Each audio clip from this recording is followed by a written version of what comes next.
Good evening, everybody. Welcome back to The Climb, the StarCraft 2 podcast focused on the below masters blue collar leagues. I am your host, Will, aka Lord Cranial.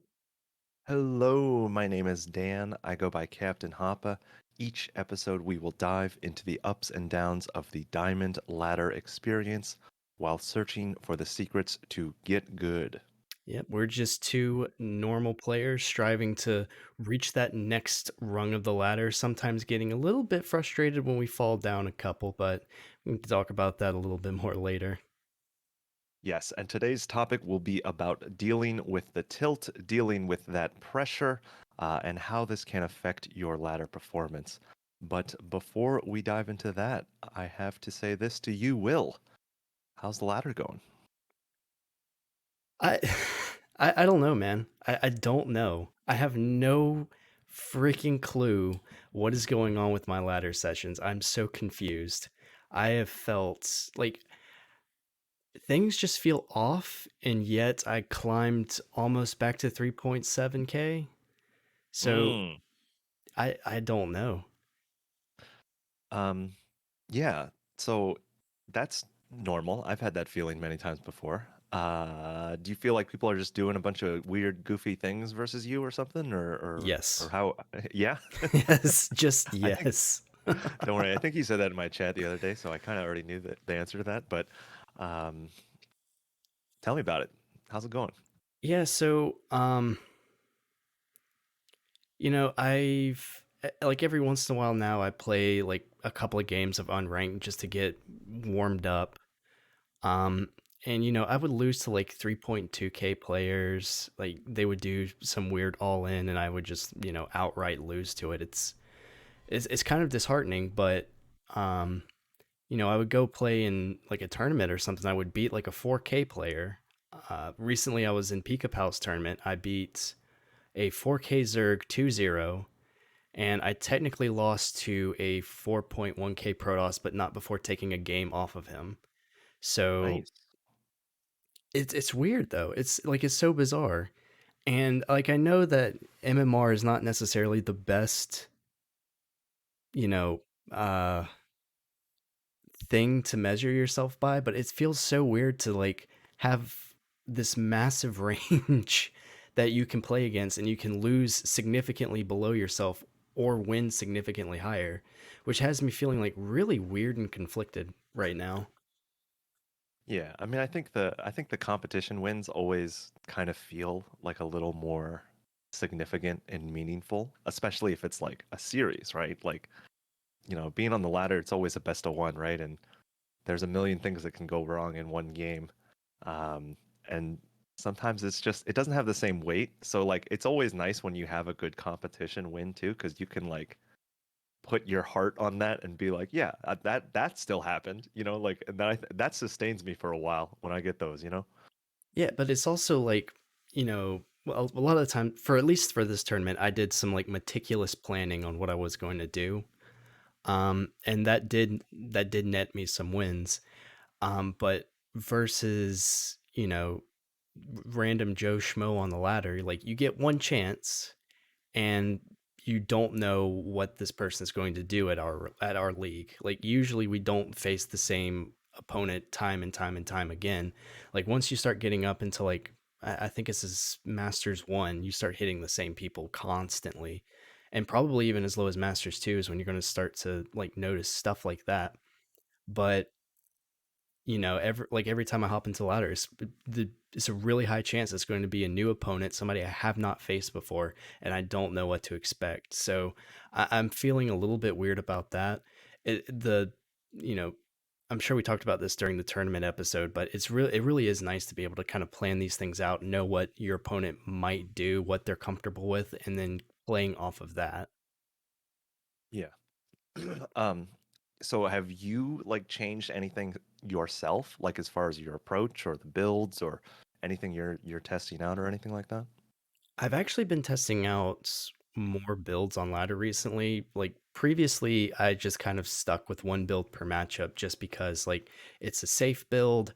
I can usually bat away any kind of aggression or macro up as hard as I need to with those builds.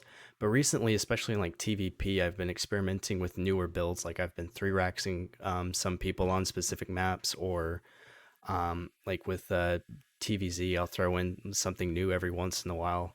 Um, but speaking of TVZ, like it's hard to experiment when I just don't know what's going on anymore. I'm almost scared to go into a TVZ because I don't know. I had I actually lost a game recently where an opponent went pool first, so I decided, okay, well, we're gonna deal with that. We're gonna build on the high ground. It's fine. I managed to scout the Roach Warren, which went down at 212, which after that game I realized is technically late and I'm safe to build on the low ground. But I thought, oh, that's a Roach Warren. He's going to come attack me soon. I need to continue staying on the high ground. So I just kind of fell behind macro wise. And I don't think opponent ever actually made roaches during that game. I think Sure. it was just Ling Bane. So Yeah. I'm just like, I'm so confused. Yeah. No, I think that's also a pretty common diamond thing, I feel like, where you react too much to things, or like you see one thing and you extrapolate 3 or 4 steps down the line. But like I don't know. I don't know how to deal with that a lot of the times because I do think it is good to have reactions to things, especially things that straight up kill you a lot of the times. But I've definitely made that mistake too, where it's like you read into something way too much than you need to, and in reality, it's just like, oh, he just killed a drone and wasted 150 minerals. Like that's it. That's all he did. But Yeah. it's enough to spook you, and Yeah, you're there's aware of it. this yeah. There's this weird like happy medium that you're supposed to strike, at least in I feel like at least in Diamond League, where like you can't overread into what an opponent is doing or you're going to trip yourself up. Like you just are. You're going to, you're going to build the wrong tech. You're going to stay on two bases for far too long. You're going to make, you're going to over drone and then suddenly you're dead. But then again, it's not like you can't react to what opponent's doing at all, because what they could be doing could kill you. Like it could just straight up kill you. So you have to react to some things, but like not overreact to those things or you die. Yeah, and I definitely think that there are many ways that you can misread things, but I think misreading things is a really important step to learning appropriate responses. Because you said it yourself too when you started. You were like, "It is late, but I thought it was early." Like, and because I think that also comes with experience as you get more familiar with the real timings and these really concrete things um, that make more sense when you have the wisdom, to sort that out. And I've certainly overreacted or underreacted to things and have lost, but it's a big learning experience usually.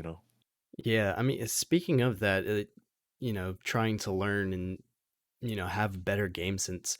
Mine's just like based on what I've been seeing on the ladder recently. Like my game sense is off, or actually it's probably just my game sense is off. Honestly, I've been over reading a bunch of stuff and trying to do things that are just putting myself behind, which it kind of sucks, but like you said, it is a learning experience. And as I see more weird stuff, I'm going to start realizing, like, oh, there's a window here. I can kill them. Or, wow, this could be potentially be dangerous. I need to, you know, be cautious of it, but continue on with my plan if I can.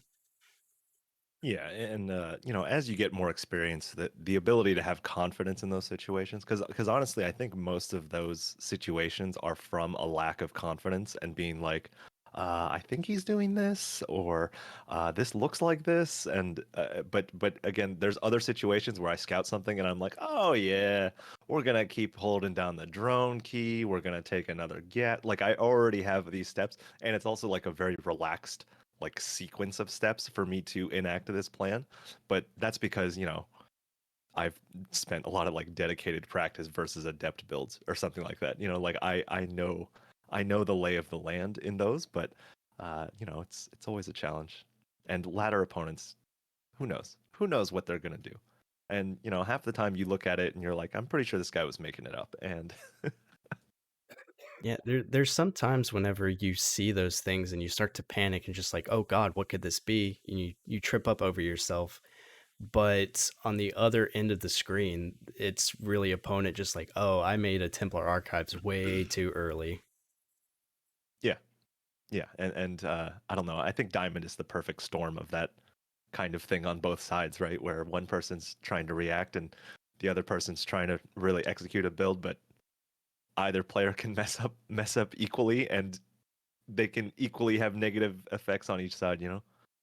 Yeah, the funny thing is that like I've had masters friends tell me that the um the weirdness doesn't really go away once you hit masters. It just becomes more precise and more deadly, Yeah. which I feel like that's definitely true based on stuff I've seen, even in like Up a Tree stream or who is another person that I watch in Masters?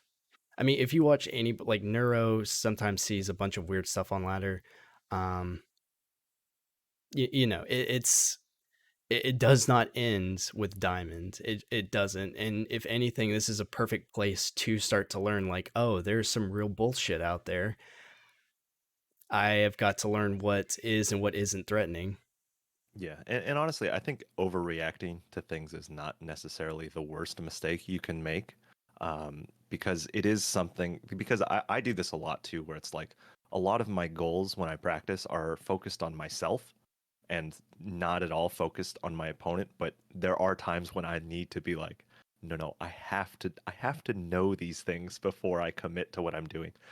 Because I have a tendency to just ignore it and keep going, which I mean, it can work and it can also not work. But it's kind of a risk I take. But having a more like extrinsic focus towards your opponent is just going to force you to learn different things, you know? Yeah, I definitely agree with that.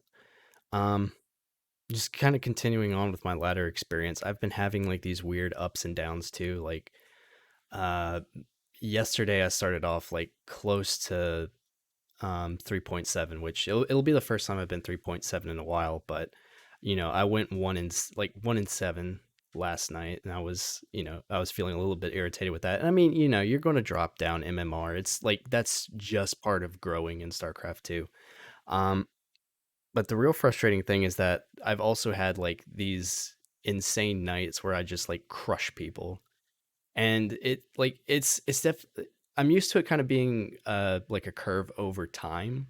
Like I'll have several nights in a row where I'm just wrecking people, and then I'll have several nights in a row where I'm just losing. But recently it's just been like it's been alternating every night, and it's just like I don't know. It's weird. It's just weird.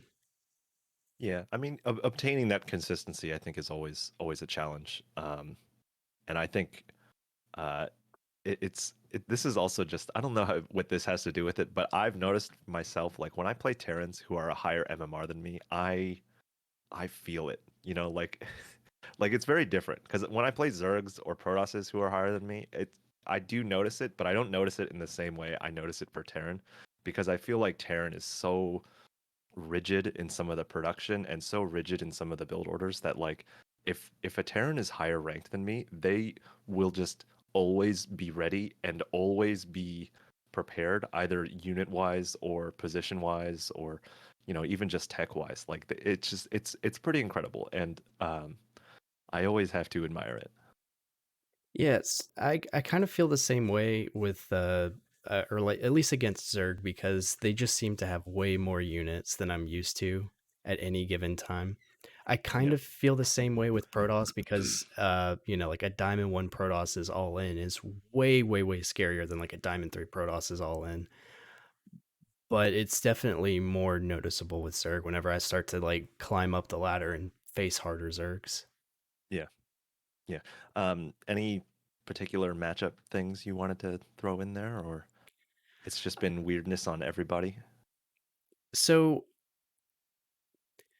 it's really just been TVZ that I've been struggling with a lot, which is it's again weird to say just because that used to be like the matchup that I felt the most comfortable in. But the strategies recently have been just incredibly varied, and I'm never sure what I'm going to face on ladder. I had an opponent last night go literally straight to 90 drones.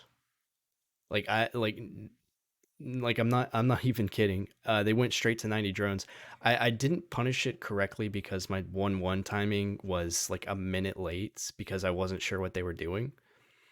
Um, then like the next TVZ that I played, it was like a 45-minute Roach Ravager all in.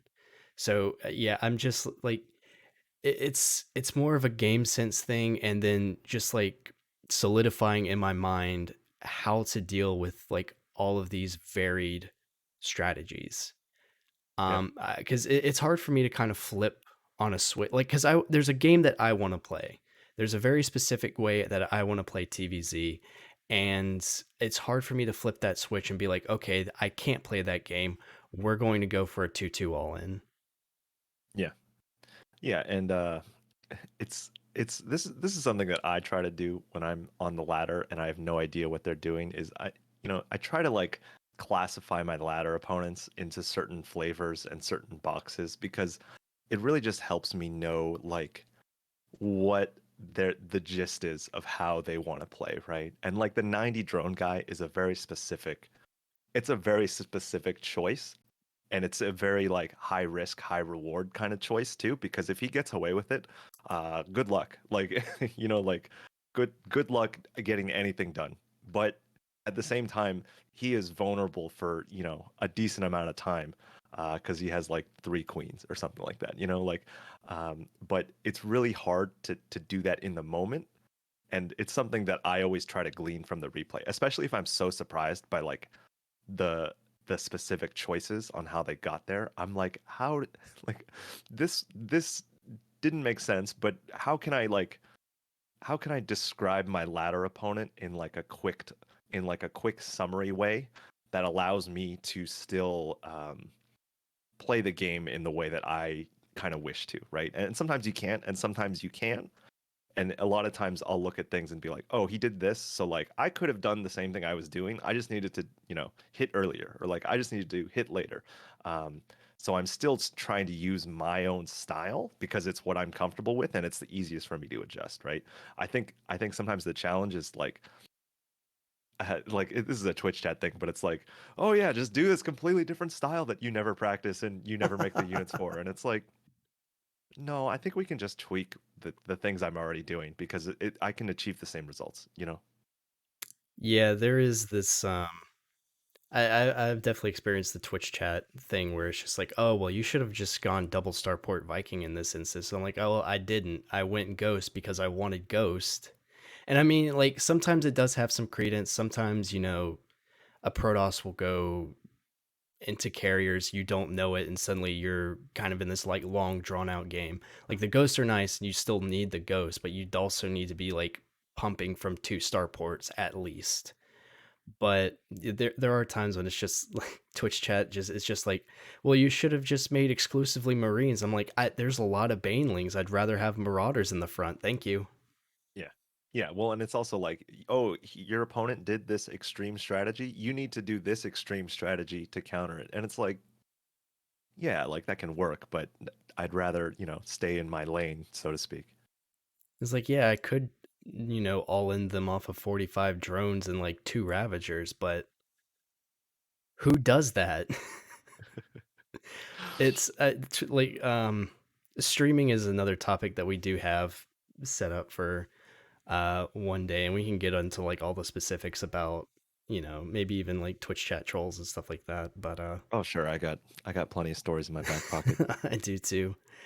But yeah, it's really hard to make that switch into a style that you A aren't comfortable with and B don't have as much experience with. Yeah, definitely. Did you have anything else you wanted to speak generally, or do you want to go into the highlights, lowlights? I could say one thing. Besides for game sense, I feel like my mechanics are doing fairly well. Like my micro and my macro I feel like have been steadily increasing, and it's kind of weird because I'm still seeing like all of the flaws in my production, and whenever I'm having to micro furiously, but seeing those things and still feeling like I'm getting better at them really feels very nice. Do you feel like it's more like automated, or like you just don't, or it's just more like reliable than it was? It just feels more reliable and easier to execute, I would say. I've gotten Yeah. to a point where I can, be microing out in the field and then know when I can go back to my base and then continue my build order. And I can now do it so like much more cleanly. I'm spending my minerals a little bit more efficiently. So just stuff like that is really nice to see in replays and stuff. Yeah, no, that's good. Good stuff. Yeah, but with that, we can go ahead and hop into the highlights and lowlights. So, let's see. For my low light, it was a TVP on 2K, and this was at the end of my stream yesterday. So, if anybody was watching yesterday, I was definitely tilted at the end of that. I had just gone 1-6 all night, so I was feeling rather frustrated. Um, so I'm opening the way I usually do, and the opponent decided to probe scout me, which just immediately made me more irritated because like probe scout's not something I'm super keen on having to like deal with, but I had a contingency set up. Like my scouting worker immediately becomes my defending worker, and I send another worker out to scout. But I still felt like just irritated with that. Sure. I felt like I was microing pretty well against it. Like I was switching out workers when I needed to. Opponent would kind of duck out, regen some shields, come back, and I would switch workers out accordingly. But as I was continuing on, I noticed that opponent had actually made a pylon in one of the jump up locations. So 2K has the two jump up locations and they blocked both of them off. I'm not used to seeing that, but it does leave your expansion a little bit open. So I'm trying to send the Reaper into the base because I can't jump up, and the depth basically just immediately kills it. So I'm just like, oh Mhm. god, really? I'm getting more and more irritated with the outcome of the match.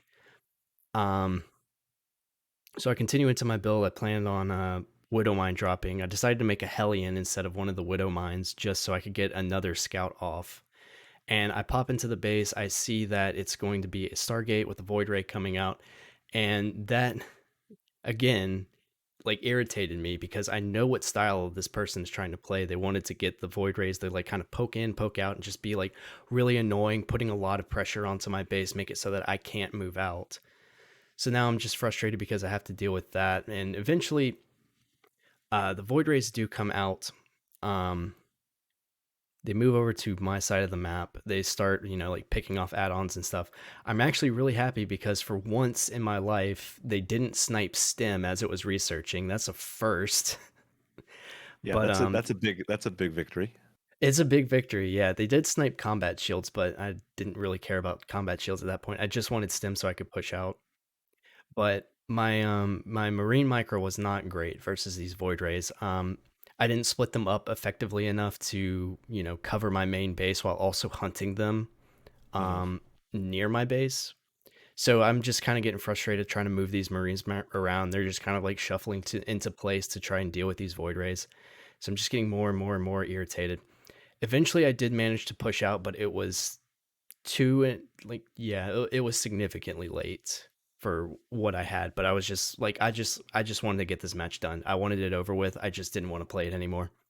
Yeah. So I push out across the map, and it turns out behind this opponent had done storm research. There were high templars just sitting in his main. They cast their storms. As my bio started melting, I started falling back. The void rays came back in. They started sniping off medevacs, and I was just like, no, I'm not playing this out. I'm done. So I quit the game. But when I looked back at the replay, I was actually in a fair enough. I wasn't dead by any means. I was not dead, My army supply was up. I was down 8 workers, which is, that's fairly common against Protoss. I was only down one base. Like, this match was by no means over. All I had to do was continue pumping out Marines. I needed tanks, a few ghosts. I would transition into like Vikings. I would have been completely fine. But I let my tilt get the best of me. And I was just like, nah, I'm done. I'm done. I can't do this. Yeah, I mean that'll happen. And I think it's also like sometimes the tone of the game is set very early, especially if it's the little stuff that like again, it's not that big of a deal. Like, the SCV getting picked off or microed back or whatever. It's not the biggest deal, but it's so annoying and it's so aggravating. And I think also sometimes it's really hard to let that stuff go because like it and it's like this weird like it's like chip damage, like on your like moral like strength, or like on your like fortitude, and it just adds up, and it's like, of course, the probe is back with full shields to annoy me again, and you know that like it's not gonna kill you, but you also know it's something you have to deal with, right? Or else your factory's late or something like that, like, it's yeah, I feel for you there. Yeah, the funny thing was is that like if that had happened to me at the beginning of the night, because I was hyped to start streaming and playing games. So like if that had happened to me at the beginning of the night, I probably would have just shaken it off. Like there's definitely probably going to be some chip damage there, but otherwise, not really that big of a deal. But at the end of the night, that was the straw that broke the camel's back. Probably, I was just like, God, not this crap again. And the funny thing is that like I've been like I have a video saved from Neuro where he talks about turning annoyances into learning experiences, which is something that I have been trying to learn to do. And going back to the replays and realizing all of my mistakes and trying to eventually learn to do it in the moment. Hmm. But after like at the end of the night, I was just like, screw it. I don't care. This is annoying. I don't like it. Yeah. Yeah, no, I mean, it's StarCraft is always an emotional game, and sometimes you're too fired up, and I I totally relate to that, 100%. Yeah, it's the worst thing was is that I went back and looked at the replay, and the style that they went for, the Void Ray first, is super, super, super weak to 3 racks, a build that I've been working on recently. If I had just gone 3 racks, I would have killed him. But, Yeah, I opted to take the safe route and do, a 3-1-1. And, stuff like that's going to happen. You're going to go back into your replays and realize, like, oh, if I'd done this, I would have killed him. Or, oh, if I did that, I would have killed him. But, sometimes you just don't. yeah, yeah. It's always a challenge, but well, hey, we learn from it, right? Yeah, we do. We do. I'm going to 3 racks every single Protoss on 2K now. Yeah. Well, I mean that I mean I don't know a lot about PvT, but I do know that like 3 racks, like you can just kind of build order win a lot of stuff, right? Like if they have certain there's a lot of weaknesses sometimes to 3 racks, right? Yeah. It's in particular 3 racks is pretty weak versus like defensive 2 base Colossus, but it's really, really, really strong against most other things, and especially versus like a Void Ray first. Like it should just outright kill it. And honestly, Yeah. if I had pushed out at the correct time, it probably would have still killed him. Yeah. Well, GG. Yeah, GG's. Let's see. So for my highlights, I think you were actually in my chat when this game happened, but it was a TVZ on 2K.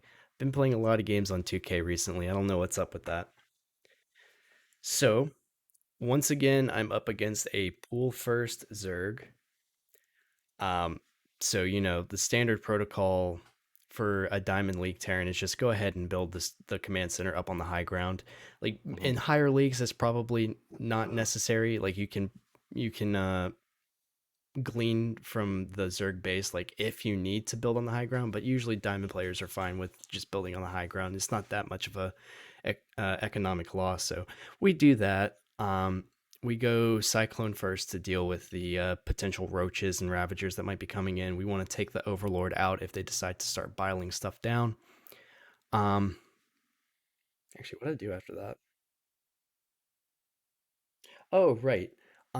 So we see a bunch of roaches, and it's just like, oh, okay, cool. So this is going to be like a +1 roach timing or something because it's significantly late to be like a pressure build like you do, or like Hmm. I've seen you do, I should say. So I see this with the banshees, and I'm moving around. I'm trying to harass them a little bit. I send the cyclone out, which is not a good idea, but I wanted scouting information for whatever reason. Sure. So I'm pushing out. I'm doing all of this kind of stuff. Um, that's when the Nidus popped up. There's a 716 Nidus filled with Roach Ravager Queen. Now, they did throw a lot away to the like meat grinder of Marines and tanks. I did wind up losing a significant number of workers. I lost about 15. I lost 3 tanks to that attack. But slightly unbeknownst to me, I was actually still on even worker count with the opponent. So I'm actually in a fantastic position despite losing 15 workers. Yeah. So we're doing this like this song and dance with Nidus. We're trying like we push away more attacks. We eventually move out and kill the Nidus, which should have been plan one from the beginning. Opponents like I think opponents not used to not winning off of that because they did go into like mutas. They got a baneling nest, and later on they launch a massive attack on my third base. It was Muta, Ling, Bane, Roach, Ravager. They literally threw everything at me, including the kitchen sink. Um, Now, the funny thing was is that I'm kind of used to players doing stuff that's similar to that, but usually, the mutas are, poking around, harassing.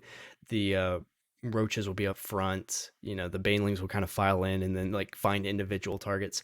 But opponent decided to F2A move this army. And the only reason, or I kind of realized that during the game because the mutas were sticking with the main army, which is not something that I often see whenever somebody goes mutas. And I went back and checked, and opponent had the one hotkey for the hatcheries, which that kind of made me laugh a little bit because it's not something I've seen in a long time. Just F2 moving Mutalisk, Yeah. but yeah. So during this time, I actually had to drop out on the map. I cleaned up one base. I was harassing another base with a Liberator and a Banshee. So I was like, even though I'm getting like just everything thrown at me, I'm still managing to get damage done on the other side of the map. I mean, I'm losing a few things at home, but it's not that big of a deal because I'm crushing the army. Yeah. Behind this, opponent is getting lurkers, and I don't know this. And eventually, we settle down, and I'm ready to go ahead and move out. We do this like massive siege tank push into opponent's third base. And I did something incredibly stupid.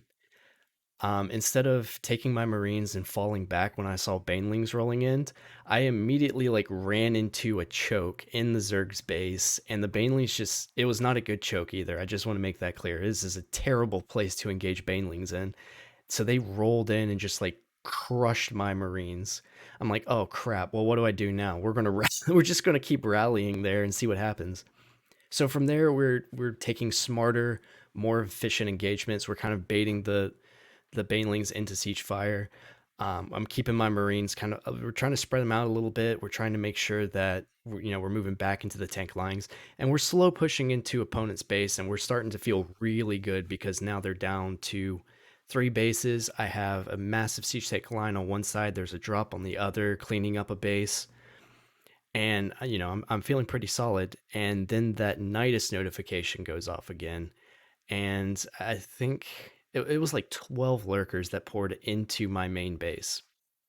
And I'm super proud of myself because in that moment, it clicked in my head, this is now a base trade. I have to go for the throat. So we start slow pushing in. We're checking the high ground for lurkers to make sure that we're not just going to like lose our entire army in this scenario. And I push up, I kill the hive, I clear out the base, and the notification pops up that your opponent is being revealed. Now, this is super important for those of you who don't know. When that notification pops up, that means there are no more command centers. There's no more hatcheries. There's no more Nexi for your opponent. Whenever the notification pops up that they are no longer being revealed, they have rebuilt a hatchery, command center, or nexus, whatever they're playing. That notification never popped up for me, so I know in my head either opponent is out of drones or opponent cannot remake a hatchery. Um, so I'm starting to look around the map to try and find some of the loose bases, or I'm sorry, loose buildings that are littered around the map. And there was a slight mistake because my opponent color is set to white, and it does not contrast very well against the really light teal that are resource nodes. So I'm struggling to look on the mini map to find these white dots on these like very light teal spaces. But at this point, I've done the massive Terran building migration, and we're hitting a point where I can win. I can win, and at worst, I can draw. Opponent can only go for the draw. So I know that if I take my time, I move slowly, and I use my scans, I'm going to be perfectly okay. We can calm down. This isn't that severe of a situation for me. And this is when opponent realizes that, oh, his detection is linked to these to these orbital command centers. I have to burrow lurkers next to them and force them to lift off. So we're doing this like crazy like building dance where I'm lifting up my orbitals and he would chase after them, but I'd have another orbital somewhere else that's scanning. And eventually we managed to find the last building. We kind of slow push into an area. I set up a liberator over some lurkers. Opponent thinks I don't have another scan, but I do. So the liberator starts taking shots at the lurkers. They back up, and it gives me a nice opportunity to move in, kill the last extractor, and we win the game. Oh yeah, tremendous. Well played, sir. I remember this game. As soon as you said like Ravager, Muta, Bane, that's when I was like, oh yeah, I did watch this game. Um, yeah, no, it's I think well, there's one thing. Did you How did you feel when there was that massive attack coming into the third base with like the Muta, Bane, Ravager? Did you feel ahead? Did you feel behind? Like what was going through your head there? I was nervous that I was behind, but I felt okay because I was moving. I was consistently moving workers away. I'm not saying that I didn't lose workers. I did, but I'm getting into a position where I'm comfortable where it's just like I see a massive attack wave and we just move because we're it's not worth losing those workers to a massive attack wave. So, I mean, I was feeling under a little bit of duress, but not I feel like not to a point where it was detrimental because I know that I saved the base, I saved the workers, we can just replant in a minute. Yeah. Yeah, no, it was not to give you a hard time, but the bad engage that you took at the top side of the map on the third base where you lost a bunch of your Marines. First of all, I was stunned. I was stunned. I felt really bad because I knew you were in a great spot. I knew you were in a fantastic spot, and I also knew the Zerg was being very reckless with his gas. But the thing I love about that is that after you did that, you were like, "Oh shit, that was a mistake," and then you proceeded to do a very clean slow push.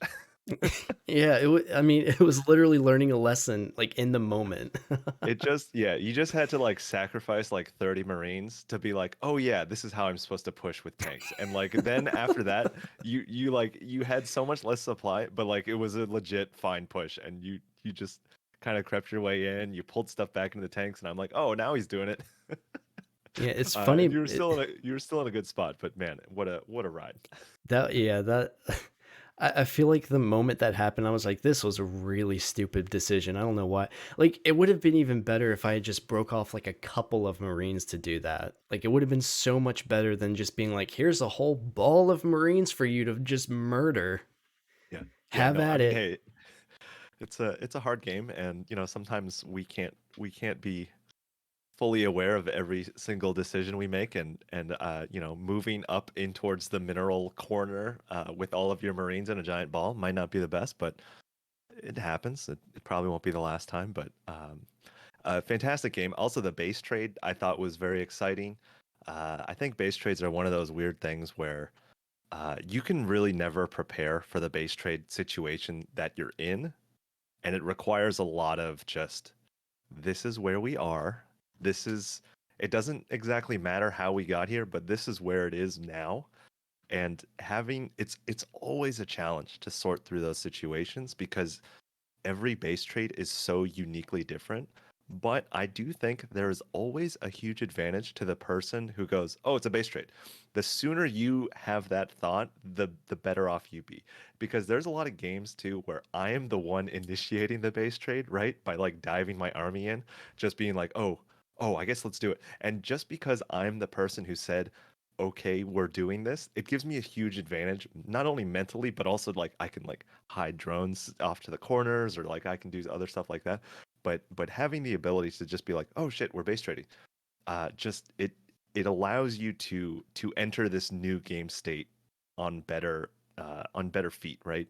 Because otherwise you're still just like, oh shit, I guess we're base trading, and then you look at it and you're like, well, all my drones are already dead or something like that. Like you can really just be in a terrible spot sometimes if you don't have that initiative. But you definitely knew it was happening. You knew you had your tanks like already halfway across the map.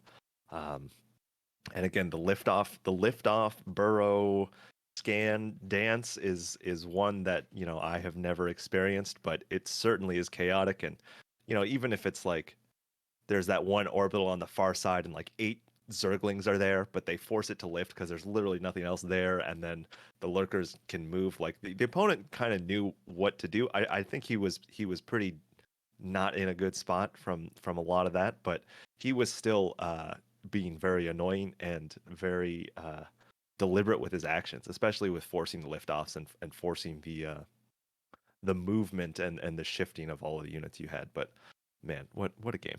What a game! Yeah, it seemed pretty clear that we both had a really decent idea of what the win condition was for that game, and his was like he cannot scan again. But I do want to go back to the thought process behind like initiating a base trade or realizing that you're in a base trade. One of the biggest things that I've found in those situations is that there you immediately have to take stock of the situation. You have to know like what tools do I have right now? What tools does opponent have right now? And what do I need to do to win this game? And that is a genuinely difficult thing to learn because I don't think you base trade very often, honestly. I've I don't have base trade situations very frequently at all. And actually, well, recently I have, but that's a different story. But it's really important to immediately realize what situation you're in and then know what tools you have and what you can do to actually win the game or even drag it out to a draw if that's your only option. Yeah. Yeah, well, and it's usually when it happens, it's a very chaotic moment already. Like it's already like there's two armies on opposite sides of the map, and then you have to have the wherewithal to be like, okay, I have one mining base here, I have, you know, two geysers here, and I'm gonna lose all my tech, or like, oh, I'm gonna start a layer at my fourth base just so like just so it's there or something like that. Like it's those little things too that you really don't realize that you'll miss them until you're like, oh, I'm gonna make some spore crawlers, and you're like, oh, my spawning pool's been dead for 2 minutes, I guess. Like, you know, and Yep. it's so hard, and it's something for me too as a Zerg when it's like, if my spawning pool is like half health and there's still Marines there, I'm putting down another one. Like, Yeah. you know, and it's those kinds of things that just take experience, you know, because like you know that like yeah it's gonna die, and the only time that's a huge problem is if I don't realize it's been dead for a long time, you know. If I just put it down 200 minerals in a drone, who cares, whatever, it's down, it'll be up by the time I need it again. But it's just hilarious too because it's chaos, man, and it's things are blowing up. You're trying to prioritize what to save SCVs, save production. um, and it's a mess. And when you win those situations, man, it is so satisfying because you really feel like you used the tools you had available on the battlefield, you know. Yeah, base trades are if you can manage to win a base trade, it's always a super exciting moment for you.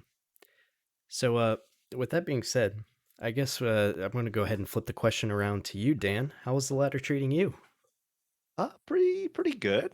Um, my MMR is not the greatest, but I'm also like kind of trying new stuff, which is fun. Like I'm enjoying it. I've been trying to do like more like dropper lord stuff just because Oh, um, I feel like I just don't do it enough to be quick and efficient with it.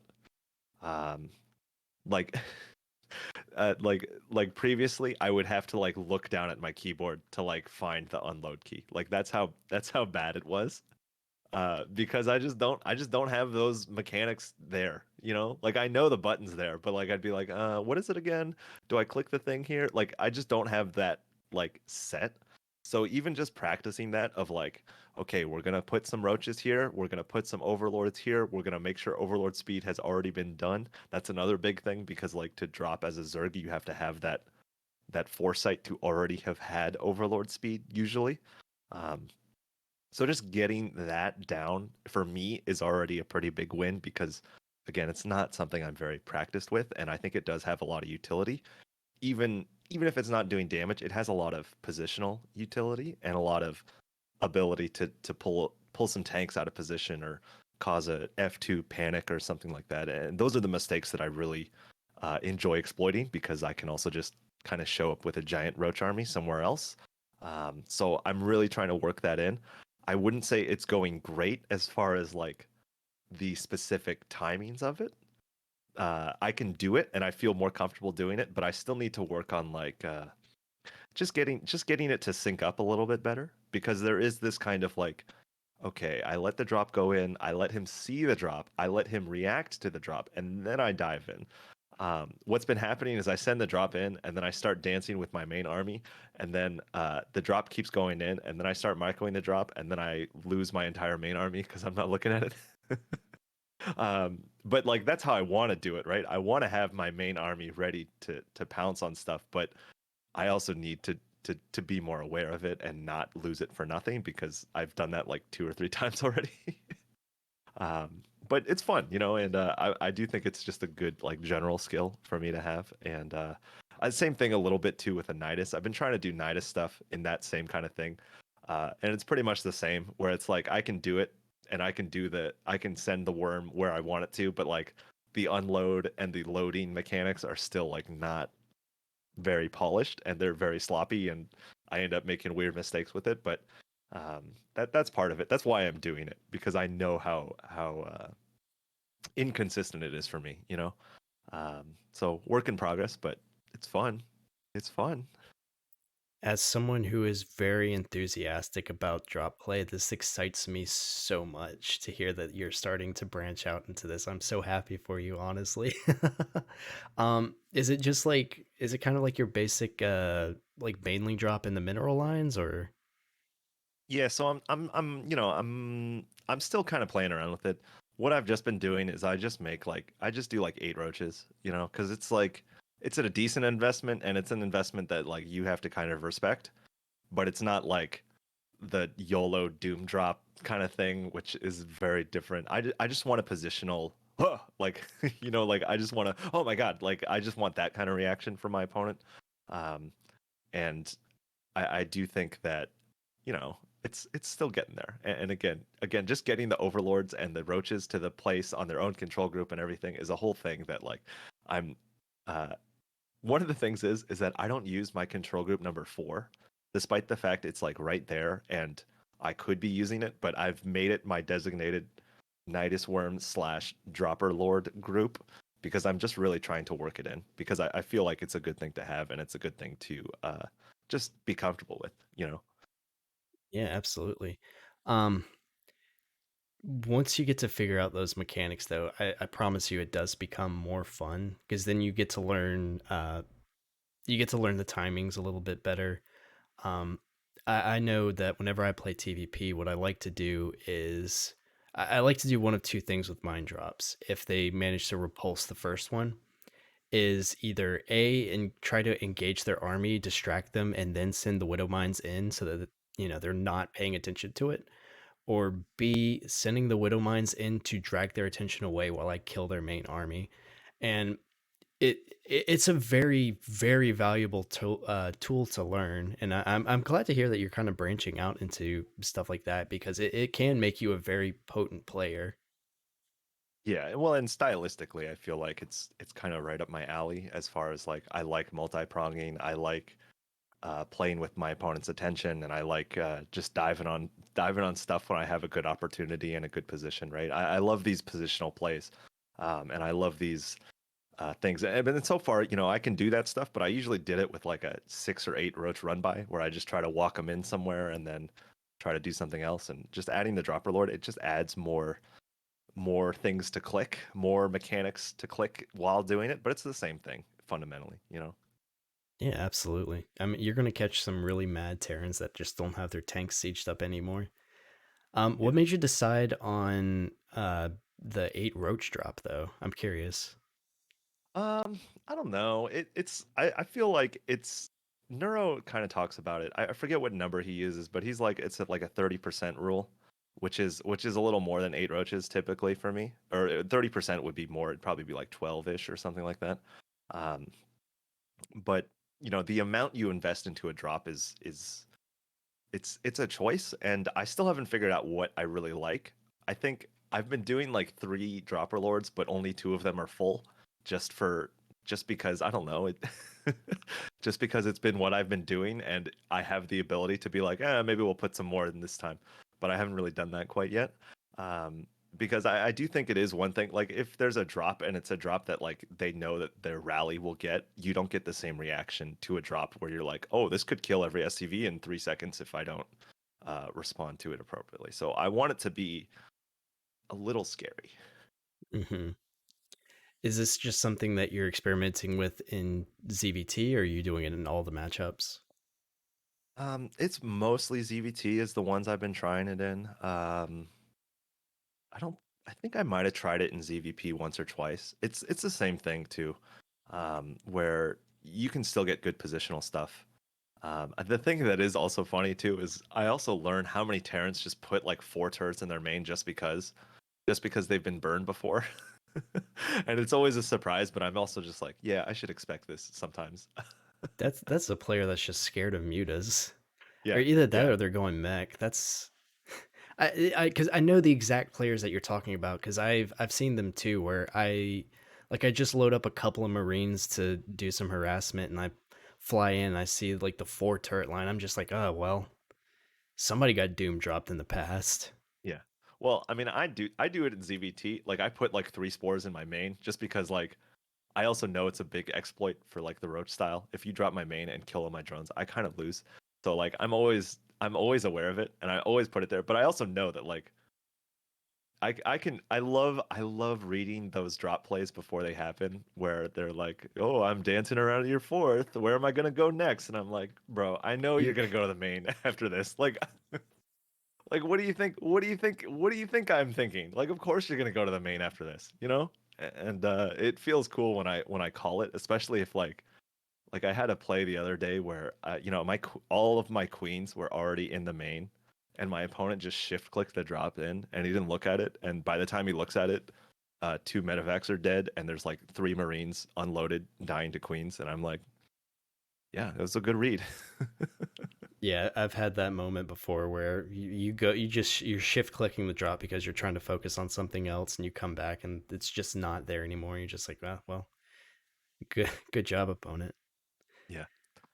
The other thing I'll say just in general is that like ZBZ's been pretty decent for me. Um, I've changed one small thing, but it might have been the thing that was actually hurting me more than I realized. But I also don't think it was just that thing, but I really don't know. Um, and the thing I changed is I changed how I do my gas when I do baneling pressure, because I think I was trying to be too fancy and I was trying to be too efficient. Uh, and I would pull one drone off of gas to make my baneling nest, and then just keep 2 on gas for a while. But the problem with that is that I would never remember to put back on gas.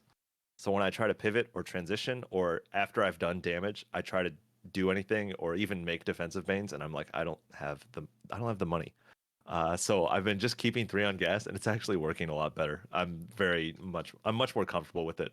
I have realized. So that might help. I feel like the ZVZ Ling skirmishes have been going better for me just because I can apply a little more pressure if I want, or I can kind of just do that, use that gas however I want. Yeah, it is kind of one of those like it's weird. Um like because you can do some really efficient things that the pros do, but sometimes it's really not necessary and it hurts you more than it helps. Like in cases like that.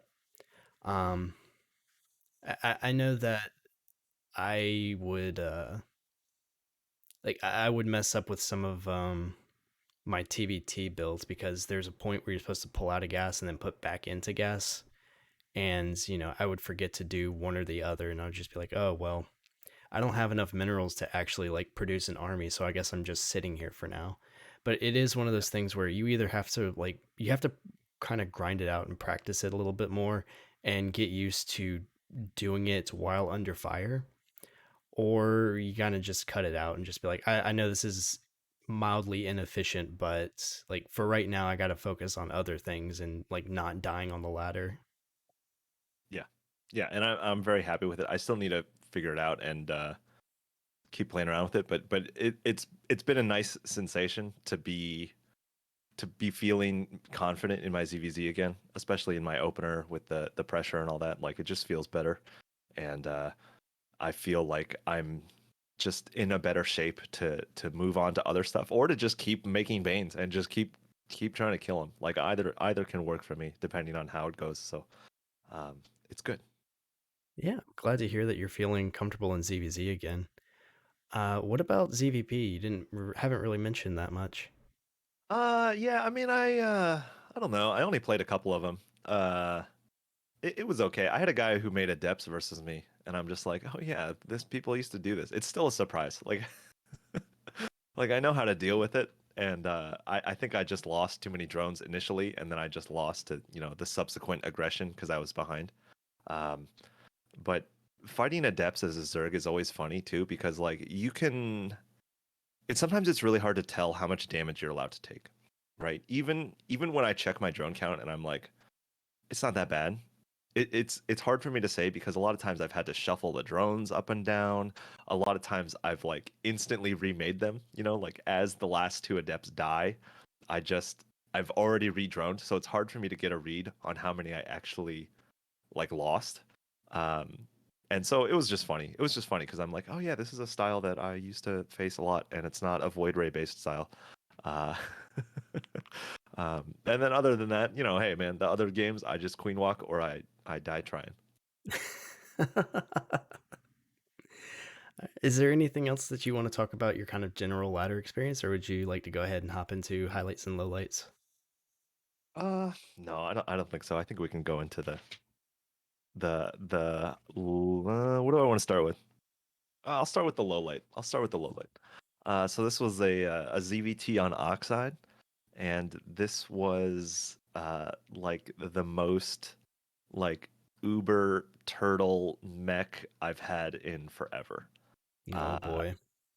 and out of all the flavors of mech, this was like the most tank heavy and the most like his third base was so abysmally late, but he took the third base when he had like eight tanks and like really like slow pushed his own third base location because that's usually a pretty good opportunity for me is when they're landing a third, especially if it's so late because I usually have a good army by then anyways.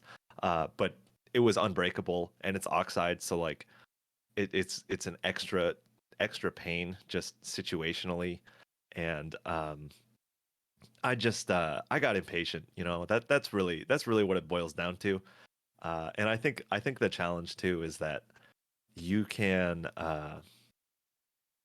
early on I can tell where it's going, right? Just because like the first three factory units he made were tanks, and I'm just like, I know what this is. Like I already know his game his whole win conditions. Like it's a posture thing, and you can pick up on that posture very early sometimes. And it's if you watch my stream, it's not fun because you can hear me complaining about it before anything's happened. Just because I know that the choices my opponent has made has already alerted me that he will never leave his base and that I will be forced to take the initiative and, go from there. And I think we did okay. Like again, I couldn't deny the third. I like to at least put some pressure on it. We had a really nice engage at his fourth base where I had some pretty sick blinding clouds. I made 5 Vipers and we did pretty all right. Uh, and this is my strategy in mech too. Is it's like I'm like, here come my Vipers, here come my spells. If it doesn't work, we're gonna leave the game.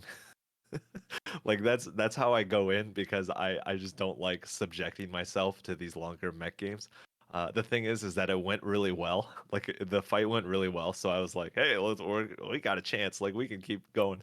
But after that, I made a couple decisions where it was like, I lost my Vipers for no reason, and I forgot to. I didn't forget to remake them. I just refused to remake them. Really, like I mean, I knew I should have remade him. It's just one of these things where I just kept making army and kept taking bad fights, and then you just kind of keep. It's kind of like just bashing your head in the wall over and over again. And I just kind of lost my patience. And like this guy's defensive setup was also just brutal. Like he took the horizontal expand on Oxide, but then he hard walled the area with the rocks with 2 barracks, and he had like widow mines on the outside of the barracks, and like it was just really painful. And so either you're pushing the part that's hard walled with barracks, or you're pushing up the ramp where there's 2 tanks on 2 separate high grounds, in between the second base and the third. So like you're really limited in your ability to attack. Oh, speaking of my like dropping stuff, you'd think, hey, Mech, this is a great time to practice your dropper lords, pull some guys out of position. I sent 3 dropper lords into his main, and there were 3 widow mines just up in the top corner, just sitting there because why not? Like he didn't see the dropper lords. There was no indication or any like I checked the replay to be like, did he see this and put these here? No, they were just there. They were just there for minutes upon minutes.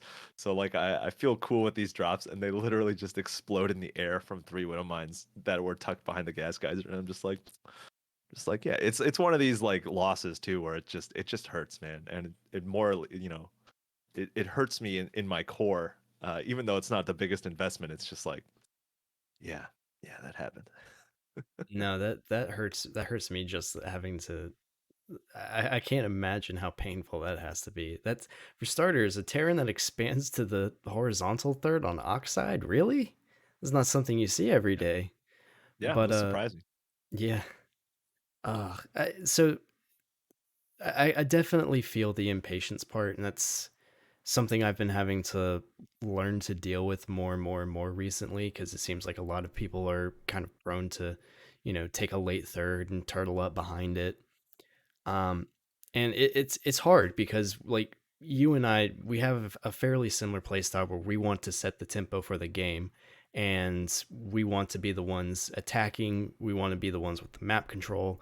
We want to be the ones out on the field, doing what we need to do. But whenever opponents like force us to slow down, like it sucks because that's not really how we wanted to play. And it is kind of hard to have to, downshift and be like, okay, well, I guess now I need to just start expanding and teching and making sure like I can survive whatever they're going to throw at me. Or alternatively, like what, maybe I can set up an army to break him at some point. So it's really difficult to be able to, shift those gears and then try to get into that. And sometimes it's just something we don't want to do. And yeah, I just feel that sucks, man. Yeah. Well, and it's also I'm pretty stubborn when it comes to anti-mech. Like I feel very confident in my ability to kill mech as well. Like it's not something I'm like scared of. Like I always have a plan and I always know how I'm gonna do it, but at the same time I'm also very stubborn, and I'm also very this is what we do, and this is how I make it work. Um because in retrospect, I look at this sometimes and I'm like, you know what? I should have made Swarm Hosts just because it was so tank heavy. You know, like it would have I would have gotten value over time. Even though I don't love Swarm Hosts all the time, I do think they do have a use sometimes. But again, in the game, it's really hard for me to make that decision and make that kind of like, oh, let's change it up a little bit. And I was just determined to do it the way I usually do it because I do have success with it. You know, I have great success with the way I usually approach it. But again, three or four fights that are bad in a row, and then I'm like, yeah, no, I don't know if this style's gonna work, but I'm still doing it because it's what I'm committed to. You know? Yeah, it's kind of difficult to then have to play around with tools that you're not super familiar with. I actually had a game recently where it was a TBT and I was against like a super turtled battle cruiser builder. And, little old Cranial is still trying to produce Marine tank against, battle cruiser Thor Viking. It's just like that's not gonna Yeah, work, dude. Like you gotta stop. You gotta stop. You've got to be yeah, making your own battle cruisers or something. yeah. It's well, it yeah, I mean, it's not the first time I've lost to mech like that, and it won't be the last, but I think the biggest enemy there is my own impatience and my own rigidness. And yeah, it's mech, man. You know, Yeah. um, I guess I'll go on to the highlight here. This was a ZVZ on Oxide. Um, it was a weird, it was a weird start. So my opponent did a 12 pool. Excuse me. My opponent did a 12 pool, but I think he made a lot of weird choices off of that 12 pool. Uh, so, basically, we were ahead on the early game from basically doing nothing.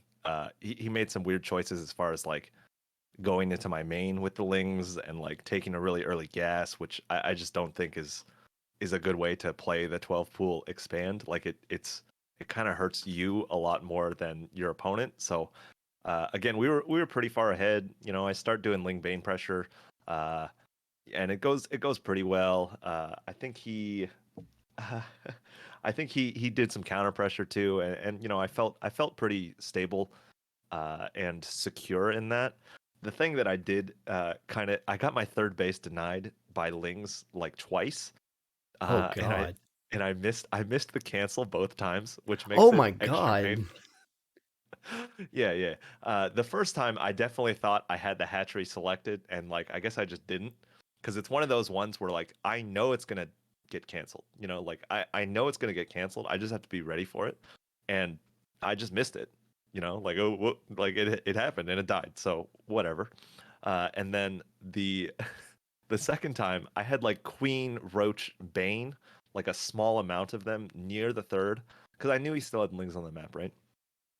And so like in that one, it was just a little more chaotic, and uh, I didn't have the wherewithal to a move blindly. Like I was trying to micro my lings and banes to get like on top of all of the lings when I really just should have a moved blindly and then canceled the hatch immediately. Because again, it was already at low health at this point. But it's one of those things where like you're trying to get your units in position, you're also trying to cancel, and you're also trying to like just catch the units that he's using. And I tried to do all three and kind of failed at the most important one, which I think is the hatch.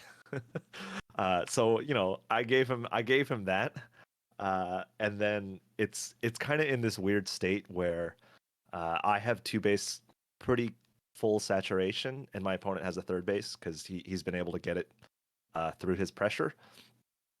And this is where I'm like, okay, let's just see what we got. So I send some lings, I scout his third base, and to my surprise, his third base has probably about 14 drones, both geysers taken, and he's mining pretty much the whole base. Like I don't have a chance to head count every single drone, but it's a lot of drones at the third. So seeing this, I say, all right, well, time to go all in as my only route to survive. I was so surprised to see it uh, that droned because I thought he was investing a lot more into his attacks.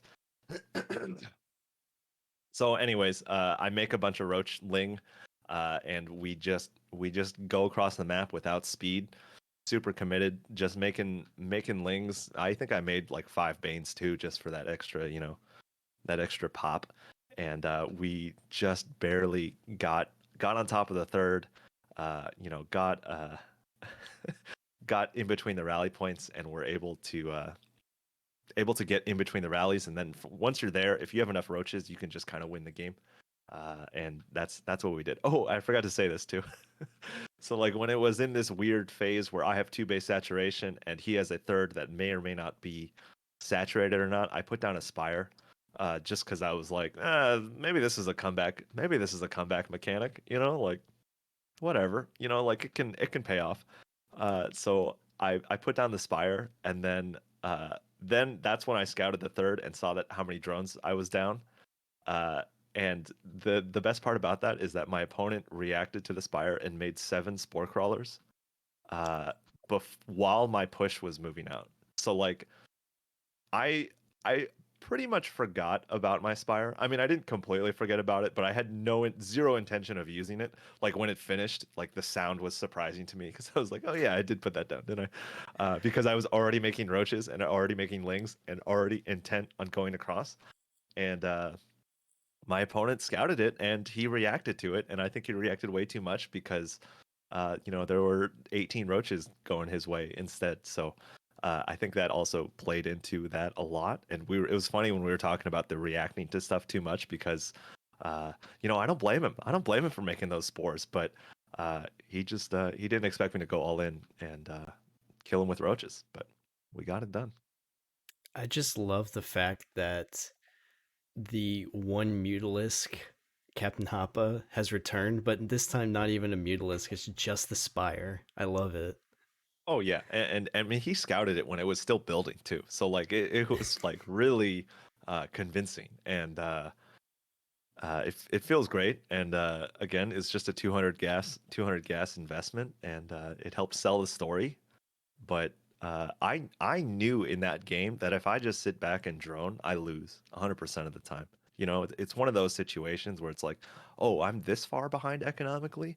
Okay, well, this is my only choice, and it worked out. And he definitely could have held. Like there are definitely games where you can try that stuff, and they can definitely get enough roaches out, or even if they just get like 3 spines, you have a really hard time making that thing kind of work. But somehow we managed to slip our way out and get across the map. Yeah, it's always really nice to hear those kind of like coming back from behind stories where you're almost down and out, but you manage to come back and score a win just through sheer will and determination and making a correct, like probably the best call that you could have made, and just realizing like we're all in now, so we got to go. Like not waiting for a timing or anything, just realizing like we have to go now or we die. So that's pretty good to hear. I'm happy for you, man. Yeah, no, it was a good one.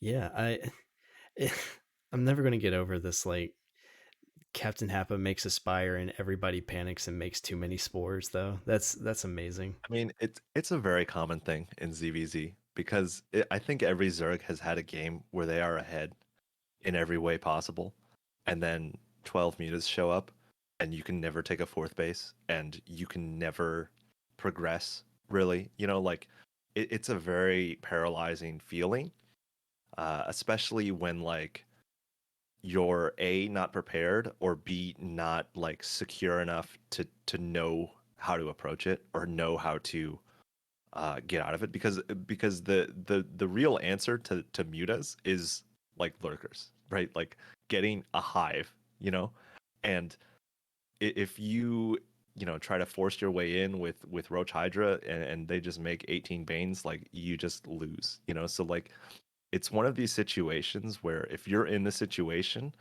the entire state of the game changes. So if you don't have the queen count, if you don't have the spores, good luck. So these overreactions are actually pretty common. But good job from my opponent for scouting me. Yeah, I mean, clearly they've been burned before. Oh yeah, Um, do you have any more notes on your ladder sessions, or you want to go ahead and hop right into the topic? not really. I think we can go into the topic. I had some ladder games that might come up during it, but yeah. All right, guys. Well, tonight We have come here to talk about something that affects every single ladder player at some point.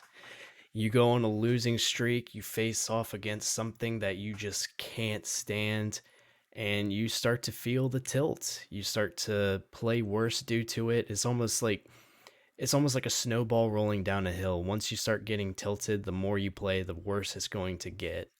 So we're gonna be here to just talk about our experiences with it, what we've done to combat it, what we've done to try and avoid it at all costs. We even talked about this a little bit during our taking a break episode. But how about, do you have any initial thoughts on the issue? Yeah, I mean, I think this is something that everyone's dealt with, and it's a feeling that is very powerful and emotional, and it's a challenge, man. And I think that that's one of the things that I've kind of taken away from this as, having 4,000 something games under my belt is that uh, it's something you have to work on, I think, and it's something that it takes a lot of time and experience to be okay with it, if that makes sense. Like it takes it takes some figuring it out to be like, why am I feeling like this? Like why is this particular thing driving me the most insane I've ever been? Like and it can make you just, I don't know, man, you feel like shit sometimes. Yeah, it's a surprisingly powerful emotion, really. It genuinely starts to affect you whenever you play. If you start getting tilted, I know that personally, whenever I'm playing tilted, I play worse. I just play worse. My macro is not good. My micro is not good. And the fact that those things are bad now, drives me crazy and makes me even more tilted. So then we keep like going down this road of just like feeling irritated and like, why isn't this working? I don't understand. This always works. Well, it does whenever you're like on point, but not right now because you're not playing very well. So yeah, it's something that it does crop up, and it's really hard to pull yourself out of that, especially if you're like in the middle of an active ladder session. Yeah, and I think this is something I've talked about before on this, but I think one of the more powerful things you can do is also just like taking like a self inventory and being like, okay, on a scale of like 1 to 100, like where am I right now? Because I think it's really important to take the steps that you need to take earlier rather than later, right? Because if you get to like 90% and you have not attempted anything, the ability to come down from a 90% is so much harder than just, chilling at like 50 or 60, right? Like you can try different things, and you can have a different experience. But once you get that fired up and that tilted, uh, it's a very uphill battle, and I think it's almost impossible when it gets that deep. Honestly, like I just walk away. Like I like I know myself well enough to be like, I cannot force this. I cannot force this once I have gotten this far. Yeah, it's kind of gotten to a point for me where like when I'm starting to like hit high levels of tilt, I just start kind of ending my streams because I know I'm not going to be playing well. I know I'm not going to be super entertaining to watch while I'm like just irritated with everything. So I've started learning to just like cut myself off if I'm starting to feel that way. It's just like, all right, I know I can't ladder right now. Uh, we're just gonna go ahead and raid somebody, or even like sometimes I'll even like just switch to another like chill game. Like I originally I was just like I would switch to KSP and just shoot rockets at the moon because why the hell not? Yeah. Yeah, and it's one of the things too I always think about nowadays is like the Hearthstone videos where it's the is it Imba, like the intake form. It always cracks me up because you can always read into it where the guy's like, I had perfect macro, I had the best decision making, I countered this unit with this unit, and like it's very normal, I think, to have these feelings in the game, right? It's very normal to have these feelings, but if you take a step back and you look at it, you'll look at it and you'll be like, "Oh, I thought I was like million miles ahead here, and I clearly wasn't." Or like, I thought I made SCV count very, very nicely, but I clearly didn't. Um, but I think that's also just like the emotions, right? And the emotions of being in these challenging situations. And it clouds your judgment like 100%. It completely clouds your judgment. And you really, it's hard to take stock of these things that are happening as they're happening, you know? Yeah, absolutely. I'm 100% guilty of that. Like I've quit out of games where I'm just like I know I was ahead. There's no way I wasn't, but I've been getting better at like looking at the replay and realizing like, "Oh, no I wasn't. I absolutely was not. I was down 20 workers and down 2 upgrades." So, no. You absolutely were not. And I mean, even if you are ahead, like you're going to make other mistakes as well. Like I'm very much guilty of like making stupid army movements. Like just look at my highlights. I literally moved 30 Marines into literally the only wrong position. So I mean, like stuff like it's just going to happen. You have to kind of learn to accept that it's going to happen, and it like we said at the start, like it is a very emotionally charged game, and we take a lot of pride in it. We feel like if we're not doing well, like then we're just like we're not worth our MMR. And it's a really shitty feeling, just like to be perfectly blunt. It sucks. Um but it's tricky to try and pull yourself away from that and realize like I make mistakes. Like my craft is not perfect and there's ways that I can improve on it. Yeah, and I think one of the things that I have found to be helpful for me is just accepting that I will throw games from great positions. Like, yeah, it's gonna happen. It will probably keep happening. I would like it to happen less as I continue to experience them, but at the end of the day, it's also there are so many ways to lose in StarCraft. So many. And sometimes they're your fault, sometimes they're not. Sometimes it's out of your control, sometimes it's very clearly in your control. And I think the thing that I try to do is just be like, well, I tried to do this and I failed, and I just laugh at myself. And I think that like it's one of these things where I just have this realization that like I'm not gonna play perfect. Like there's no way I can expect myself to play perfect, because I do think that like when you are valuing yourself upon this, like I am better than my opponent. I am not doing this stupid build that my opponent is doing. I am doing standard macro, or I am doing standard openers, or whatever it is. Like that voice is really the one that's responsible for getting me to tilt off the face of the earth, uh, because that is the voice that is also saying, hey, you should never lose to this kind of stuff. Or like, hey, like this is a dumb strat and you should never be in this position, or something like that. Like, because I do think that that is a lot of uh, the feelings that you get, you know? Yeah, I'm guilty of that like currently, honestly. Because I have been seeing like weird stuff that Zergs do, and there is that voice that's just like, you shouldn't be losing to that. That guy made a Roach Warren in a Baneley nest and only ever made Zerglings. Like, well, how did you lose to that?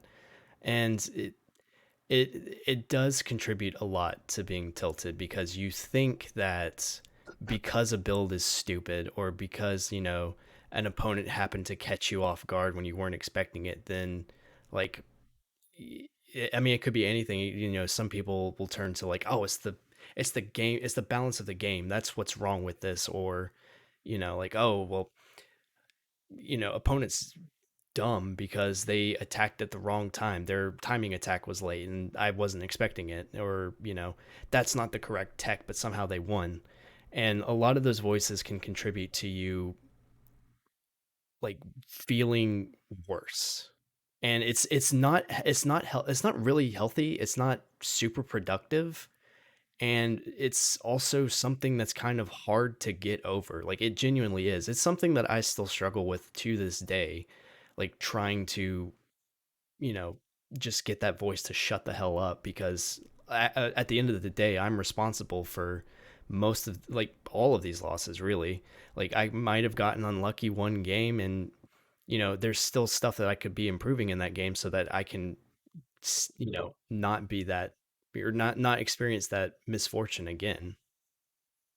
Yeah, I think that there's a lot to be said just like as a community. I think that because this is a community that values skill above everything else, right? If you are the more skilled player, you should always win, right? That is a statement that like pretty much everyone who plays StarCraft will believe to some degree, right?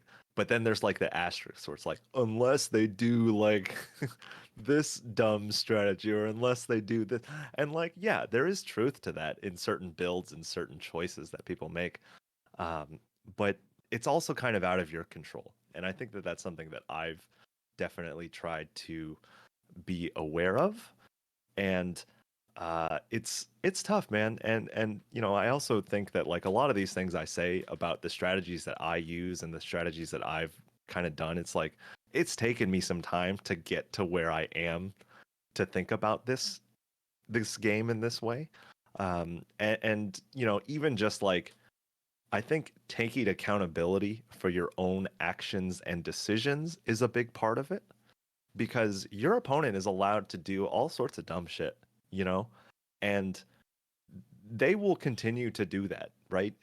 But there is a certain amount of accountability that I feel to put upon myself to be like, okay, if he's doing this goofy thing, I'm gonna make sure I do this, this, and this, right? Because it is a kind of awareness thing, or it is a uh, you know deliberate risk reward thing. But it's a challenge, and I think it'll always be a challenge. Yeah, I even if an opponent does something that most of the community would perceive as stupid, the onus is still on you to figure out how to beat that. Like just because a build is dumb does not mean that it will not kill you. I mean, like, look at people like Haas or Florencio who make some of the craziest stuff that we've ever seen on ladder or in tournaments before. And people say like, oh well, they can't beat anybody, and they actively do. And it's really just part of the game, honestly. Like that's another big thing. It's like it's just going to be part of the game. This is something that you're going to experience over and over and over again. The onus is on you to you know figure it out and uh you know uh I guess this doesn't really help with the whole tilt thing. It's just going to happen, and it's something that you have to accept that it's going to happen. It's going to happen over and over. You're going to lose to dumb stuff.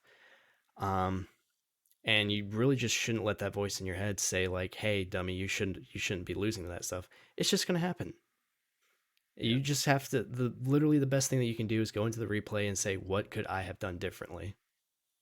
Well, and I think this also kind of connects to the tilt a lot too, because a lot of times people will be looking down upon these, wacky builds or whatever. And I do that too, because I also know that like, yeah, if you 13-12 every game, like you'll get pretty far. You won't be able to do anything else, but like you can definitely kill really good players, with that build. Um, but it's this kind of like looking down upon these types of builds, which I think just makes it more embarrassing to lose to it. And that's something I feel a lot of the times when I lose to dumb shit on stream. I feel embarrassed. I feel like no one should have watched that game, let alone me play it. Like, and it's really just it's a pride thing, man. I'm prideful. I'd like to think of myself as a good player, and sometimes you still lose to dumb shit, and accepting that has actually helped me tilt a lot less frequently. Um, and it's also experience and it takes time.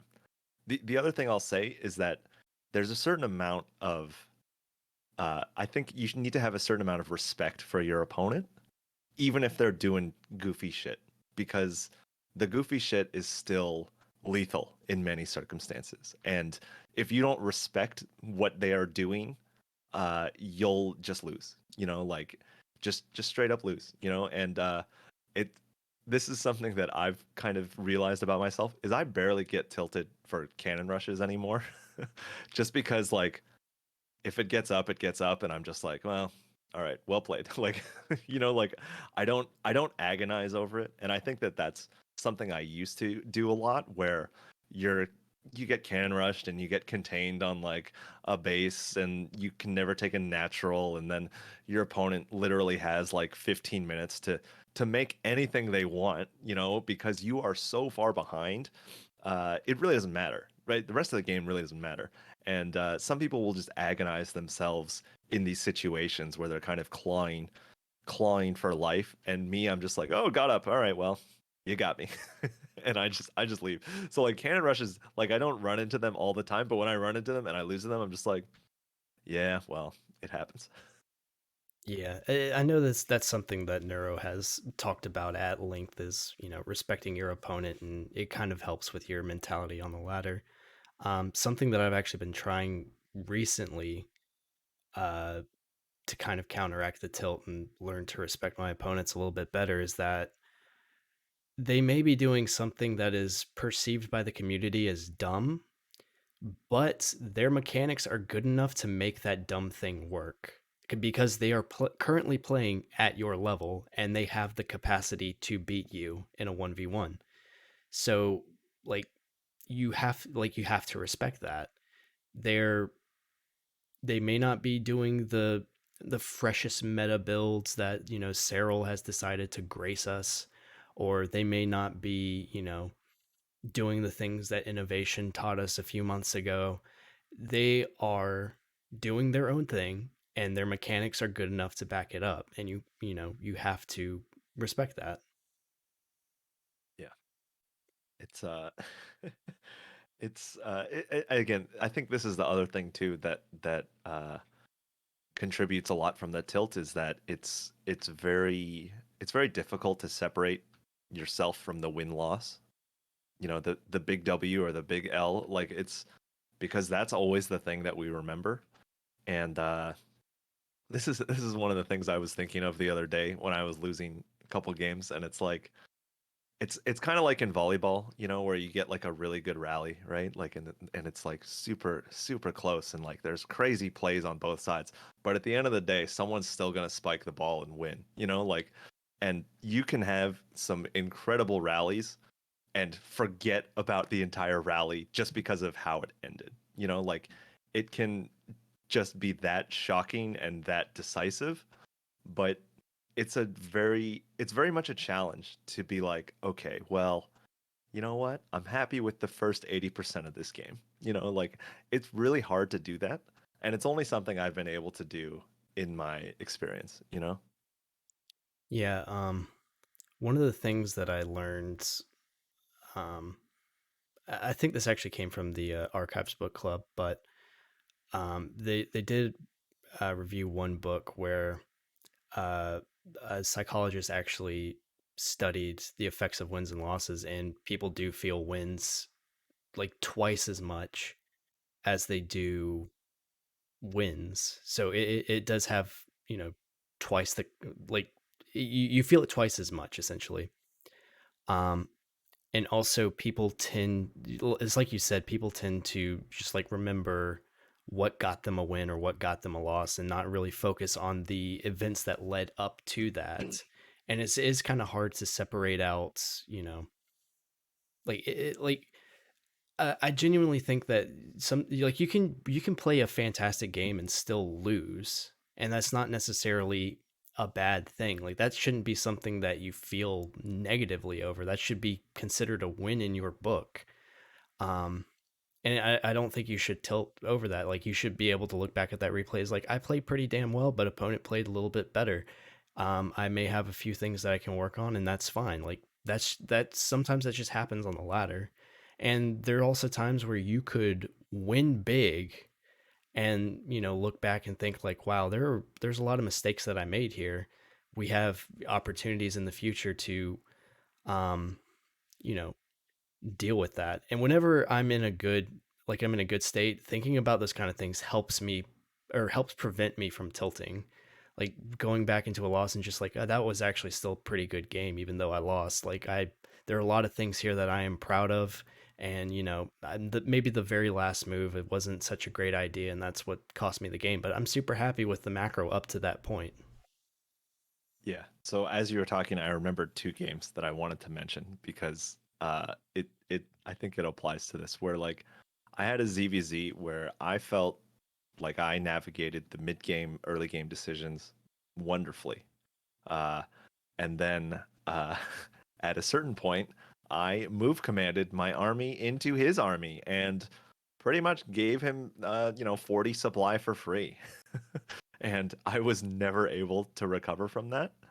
But it's hard to get there to look at that as the whole thing because again I made great decisions in the Ling Bane phase, I made great decisions in the Roach phase, but I move commanded my entire army while I was like doing a Ling run by or something like that. The run by was great. The run by went pretty well, but I lost my army and I knew his army was on the map, but it's tough, man. And those kind of mistakes to me are hilarious because it's so obvious that like it was on me. But it's just it's brutal, man. And it's not it wasn't on my list of like I think this is how this game is gonna play out, but it's how it played out. It's how it went. So I'm actually curious on that thought. Um, when that happened, how did you react in that moment? I thought it was pretty funny. See, that's because that's something that I've like, I don't know, I'm trying to get better about doing, is like laughing at my mistakes because it does genuinely help with tilt. Um, it doesn't work out like over 50% tilt for sure, because Yeah, once I'm over 50% tilt, like every mistake feels like a nightmare. But it helps prevent me from, increasing my tilt, I should say. Like if I can just laugh at a stupid mistake that I make, then, you tend to feel a little bit better even if you like go on to lose the match. It's just like, I made, wow, I yeah, made 110 SCVs. That's shouldn't yeah. happen. Yeah. I think this is a common thing that I've seen other people do is that um, a lot of times people are, and I think this leads very directly to getting tilted. Is if something bad happens in a game and you immediately blame your opponent for a weird decision or I can't believe he was over here or something. It's like, well, yeah, but like he was there, like, and I think having that kind of extrinsic focus or even blame in some cases where people are like, I can't believe that my opponent made this or did this. That's when I think it gets really hard to not fall into this kind of spiral of negativity because as soon as you start like blaming your opponent for the events that have transpired, I think it can be very difficult to get out of that. And for me, I am constantly looking at myself, and that allows me to also just be like, yeah, that was dumb. Like, just, yep, yeah, you saw it, and I didn't want it to happen that way, but it did. And it's sometimes you're just in bad situations, and sometimes it's your fault, sometimes it's not. But man, it's exhausting. I will say that. Yeah, it's also it's kind of hard to learn too. I used to be a little bit guilty of, blaming opponents for my dumb mistakes. Way, way, way, way, way, way more so than I am now. I feel like I've really backed off of that in like the recent year or so. But it's one of those things that's kind of painful to learn as you're doing it. Just to like, for starters, just internalize your own mistakes and realize that you are a flawed ladder player, and then learning to accept those mistakes and acknowledge that some of them are kind of stupid and funny.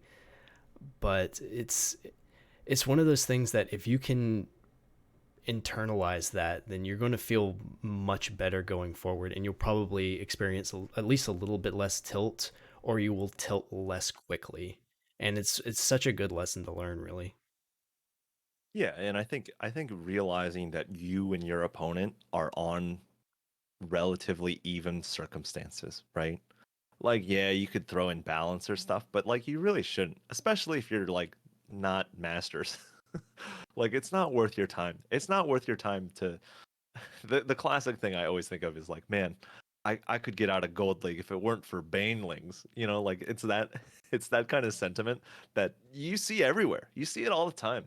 And I think that particular sentiment is so toxic to your mentality and your ability to be resilient.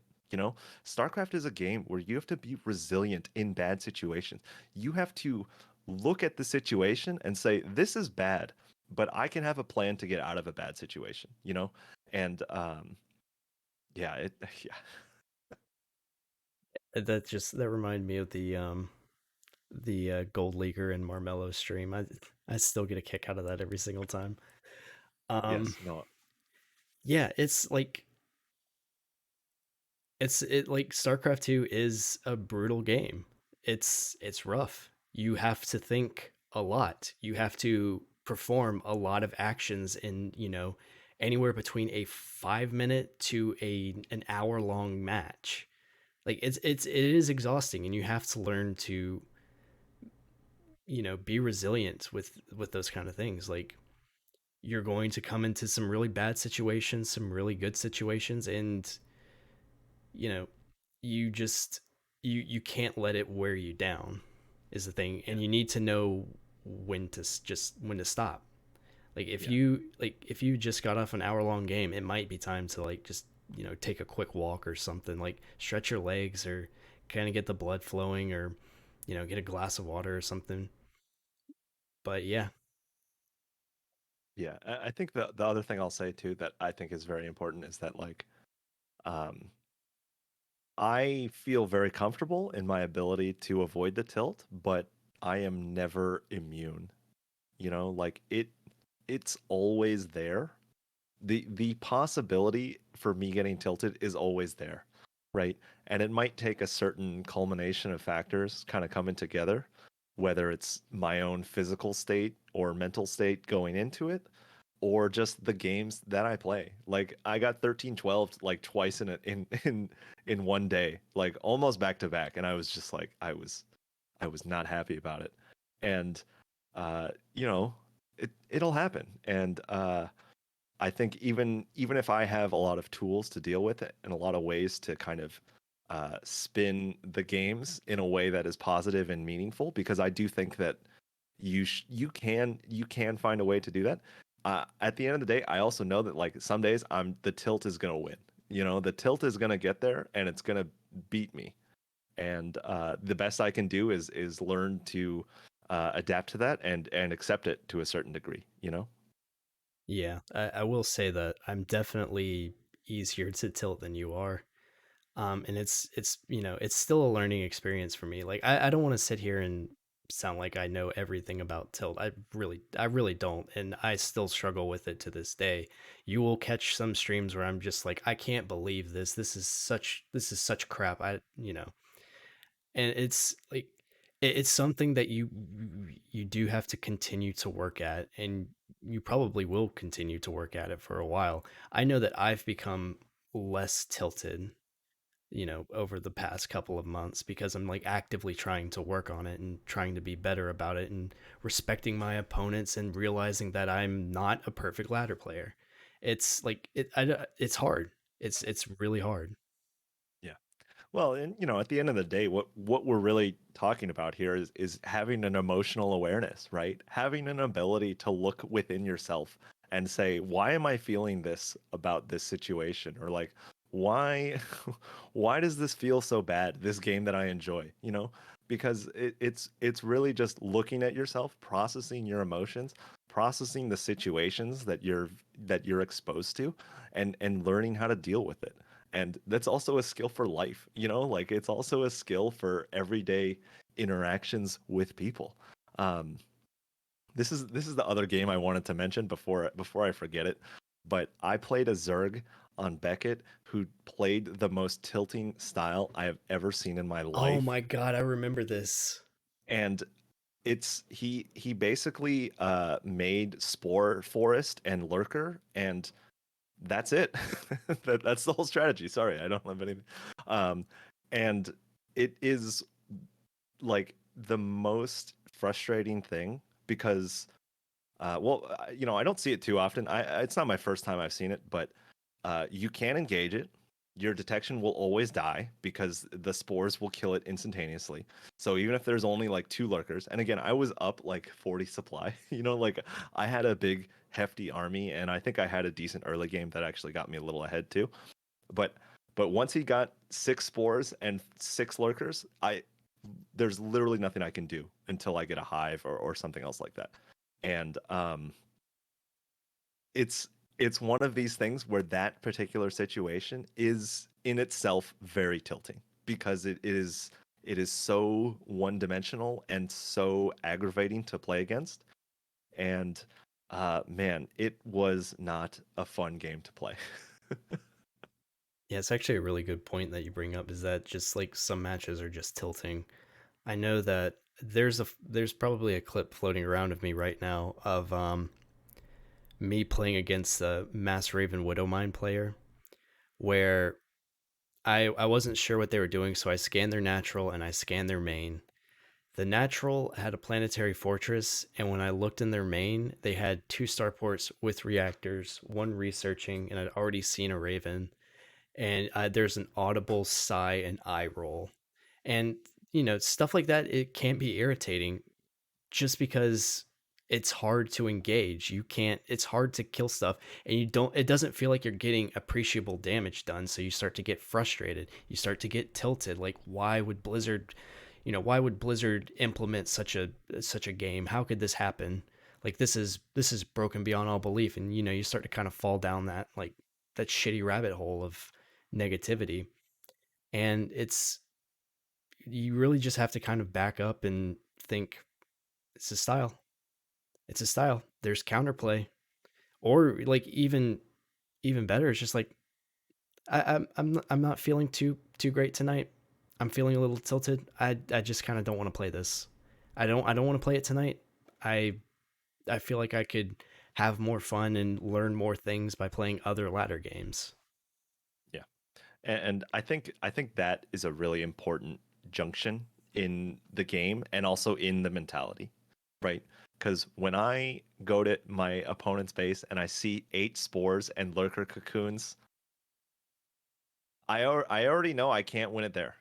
I wanted to win it there. I took a really bad fight trying to win it there, but I think it's also you can look at that situation as it's developing. You can see the spore crawlers there, you can see the lurkers there, and you can immediately go, "This guy sucks. I hate this guy for doing this. He's a trash player." And if you go there, good luck. Good luck. Good luck having any mentality left for the game because you will not be able to do it. But if you get there and you look at the spores and the lurkers and you go, okay, well, how do we deal with this? Well, we're gonna be greedy. We're gonna take the map. If you can look at that junction, I think that is a huge point in the game where you have to make a decision on how you're going to not only like strategically approach it, but mentally approach it. Because if you, and again, I see people who do this where they're like, this guy sucks. And it's like, he's made some choices. Like, don't get me wrong. The choices are there, but to say that he's a terrible player and or person, come on, buddy. You're just setting yourself up to be more tilted, especially if things don't go your way in the remaining part of the game. And I think that that is the thing that I ultimately try to avoid because as soon as you start shit talking your opponent, you're just going to make it worse when you may lose, you know? And And you don't uh make it better when you win, honestly. oh It's yeah. no better. Yeah, because then you win and you're like, oh, I won like I'm supposed to. And it's like you don't feel the same gratification. And I think that that is such a pivotal moment, but it's also a situation that your opponent will make can make choices early on that will extend the game, 10 minutes. And you have to live with that, you know? Or you can just leave. I mean, that's fine too. Yeah, I mean, like you won't. I mean, unless you're like a top 10 grandmaster, you're probably not going to lose that much MMR. And MMR you can probably gain back in 2 games tops. Yeah. But Yeah. yeah, it does take a bit of like mental and emotional maturity to realize like either you just don't want to play the game out or just like kind of reset your gears and think, okay, I can't play the way I want, so how am I going to play? Yeah. Well, I think this is something too that happens a lot in competition and also in ladder games, but uh, just saying this is the situation we are in, what is the plan within it? Because again, I think people sometimes have this exaggerated expectation that because they are skilled, they will always be in good situations, but that is never true. And some of the best games of StarCraft that like I've watched are people clawing their way out of bad situations. And having that resiliency as a player is a trait that really needs to be valued. And it's not one that allows you to talk shit on your opponent or call them bad because they made battle cruisers or something. or, Like you or can say you they can have better tools. yeah. I mean, like you can have these feelings, but at the end of the day, the result of the game is the result of the game, and you still do have tools available at your disposal, you know? Yeah, absolutely. That's a really good point you make. Do you have any other thoughts or feelings on dealing with tilt or anything of the sort? Um, I mean, yeah, it's always hard, and I think that's the one thing I think is important. And yeah, you're gonna play some games where you might lose to a meme build, and it sucks. It feels bad, especially when you know how bad of a build it is, or if like someone's doing really goofy like ultra drop shit on you or something like.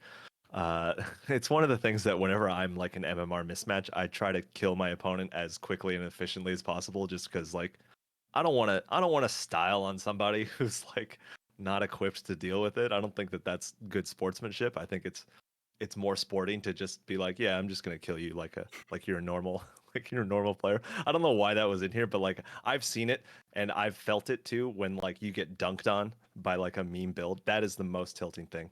And Mm. so I try to actively not do that sort of thing. Uh, but it's a challenge, and some days are gonna be good, some days are gonna be bad for the tilt, but again, it's really about the consistency, and it's really about just developing the tools that work for you, you know? Oh, I did have one more thing I want to say. Uh, Learn to not beat yourself up. Don't be like me and like beat yourself up for losing a stupid match. Like seriously, like you're going to make mistakes. It's okay. We all make mistakes. Cyril makes mistakes. Clem makes mistakes. Rainer makes mistakes. They all make mistakes. It's fine. I promise you it's fine. You will win ladder matches. Like, you will lose ladder matches off of mistakes. You'll win ladder matches off of your opponent's mistakes. Like, it's okay. Yeah, just to add on Cyril, I love Cyril's post-game interviews where he was like, "Yeah, the attack was a little sloppy. I don't think I pulled it off very well." And we're like, "Cyril, you lost like two roaches. How did you think?" He's like, "No, no, it was bad." But like that's a champion. That's a champion critiquing himself, and still not seeing things uh to way the way an outside viewer would be. It cracks me up every time because he's never happy with his performance, but he's also a competitor, and he also like he doesn't even if he's facing really wacky players, he also knows that like he just needs to do a couple things, and he'll be okay. And he might not be happy with how he gets through it, but he'll still probably get through it. And oh, it cracks me up every time. Yeah, like, learn to critique yourself appropriately. Like, you know, for every wrong thing that you find a good thing. Like, Yeah. be happy, like just be happy with it. It helps a lot with tilt, I swear. It's something that I've been trying to do recently. It's just finding good things that I do, because I know I beat myself up a lot whenever it comes to playing StarCraft ladder, and it does not help with tilt at all. Yeah, and again, there's also this you have to just be aware of the accountability versus the I'm just tearing myself a new one, because I do think there is a balance there, and I think a lot of the things I've said have been about how I put the accountability on myself, but you can definitely overdo that, and I've overdone that to myself before too. And again, it's just this kind of negativity that breeds more negativity, and I think complimenting yourself and also complimenting your opponent, even if you really, really don't want to, you got to understand that your opponent is trying to win the game just as much as you are. You know, I know it feels like the mech player who's sitting behind his base behind 18 tanks isn't trying that hard, but like they're trying to win, you know, like they're out there, and even the low light game of mine, I was impressed with my opponent's vision. He had really good vision, even if it was just one mine like poking out further. I was astounded because I could never jump on him. I could never catch anything unsieged, and you know it's something worth commending. It's not fun to play against, like it's not enjoyable experience, but they're trying their heart out too, you know. Yeah, I mean, I'll go ahead and say something about my highlight or my low light too. Is that my opponent was very good about maneuvering their void rays around. They were constantly jumping up and down cliffs, like they were constantly moving into the void that's behind the base. Like they did really well in, making sure that I never killed those void rays, and that's very like a very valid skill to have. And also just being able to come like poke in, do a little bit of damage. Like, yeah, you're getting my goat. Like you're doing a good job with doing that. Like, yeah, opponent did a really good thing. Yeah, it's I don't know. I'll continue to try my best, but no guarantees, and we'll still probably get tilted here and there. It's I mean it's inevitable. It's hard to like completely cut tilt out of your life because all sorts of things are going to happen. But the best we can do is try to limit it as much as possible and continue using the methods that we use to make it happen. Yeah, definitely. All right. So with that, we'll go ahead and conclude for tonight. Dan, do you have anything going on? Not particularly. I'm traveling for a little bit, so I'm not streaming for probably close to a week or so. But other than that, we'll be back to business as usual. And you know, I'm still trying to get some YouTube stuff out. I've stalled out a little bit, but we're gonna get back on track. I really do like doing a lot of the edited stuff where I get to basically tell a story, either about a game or about a situation or an approach, and you know, it's what I really enjoy putting out there, and it's a lot of work to make those, but I enjoy making them, and I enjoy the finished product. So hopefully, I'll get to do more of that. Yeah, definitely follow that Linktree link that I put in chat. You can definitely tide yourself over with some Captain Happa content by going to his YouTube. I highly, highly, highly recommend it. It's fantastic content. As for me, I'll be here. I'll be here streaming. You can follow any of those links there. I do have a Twitter. The climb will be going on to my YouTube channel. Um, yeah, I'll just be streaming. I'll be continuing to stream a lot of StarCraft 2. I'm trying to get back into better shape when it comes to the Diamond Ladder. As for the climb, we are on Spotify, Apple Podcast, and as I said before, the VOD will be going up on YouTube. You can find us basically anywhere where you listen to podcasts, which is fantastic. Um, but yeah, anything else before we go, Dan? No, I always enjoy having these talks with you. Thanks for having me, and I look forward to the next one. Yeah, it's fantastic to talk to you, man. So with that, we're going to go ahead and call it a night. Thank you guys so much for hanging out. I do greatly, greatly appreciate it. Good luck, have fun out there, and we'll see you on the ladder.